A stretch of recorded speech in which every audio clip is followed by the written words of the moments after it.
France wants migrants to be able to claim UK asylum from within EU. Published by The Telegraph. Interior Minister proposes safe legal routes after 12 die in the latest small boats channel tragedy. France has called for migrants to be able to claim UK asylum from within the European Union after the latest small boat tragedy in the Channel.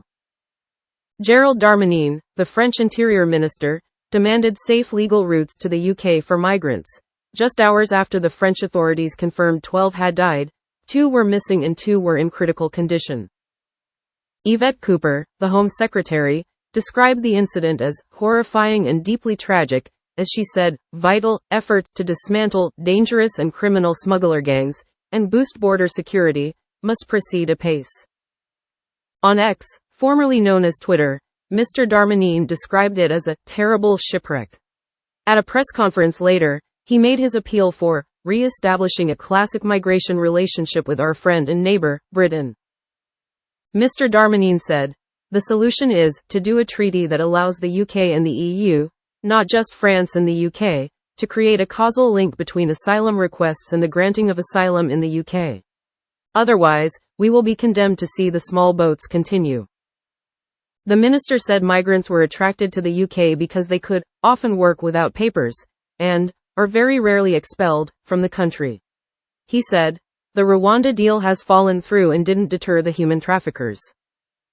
He added that the tens of millions of euros we negotiate every year with our British friends, who only pay a third of what we spend, would not stop illegal departures, referring to the £478 million Anglo-French deal to put more gendarmes on the beaches.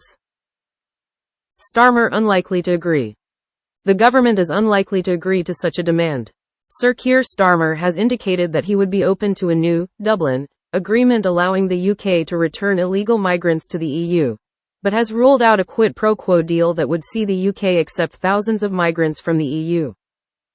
The government scrapped the Tories' Rwanda deportation scheme and has used the money saved to set up a new border security command which will harness officers from the National Crime Agency, NCA, Border Force and MI5 to smash the people smuggling gangs. Up to 1,000 extra officers will be recruited, with hundreds of them deployed across Europe to work with Europol and other agencies trying to break up the gangs at source. Cleverly, situation is tragic. James Cleverly, the shadow Home Secretary who pledged to revive the Rwanda scheme as part of his Tory leadership pitch, said the situation was tragic and could not be allowed to continue. He said, "It is not enough to talk about smashing the gangs when the real-life consequences are so serious. Labour must re-establish the deterrent that the NCA said we need to stop vulnerable people being exploited and secure our border." Last month, in its annual assessment of crime threats to Britain, the NCA said the dangerous journeys remained a persistent and high-volume threat, and the sheer numbers, coupled with migrants wading out to boats or transferring from taxi boats, had increased the likelihood of fatalities. Graham Bigger, head of the law enforcement agency, said, "More people are being put onto smaller and flimsier boats," as he told how an asylum system that worked quickly and effectively could deter migrant crossings. Charities including the Refugee Council backed the French calls for the government to open up more safe and legal routes for asylum seekers.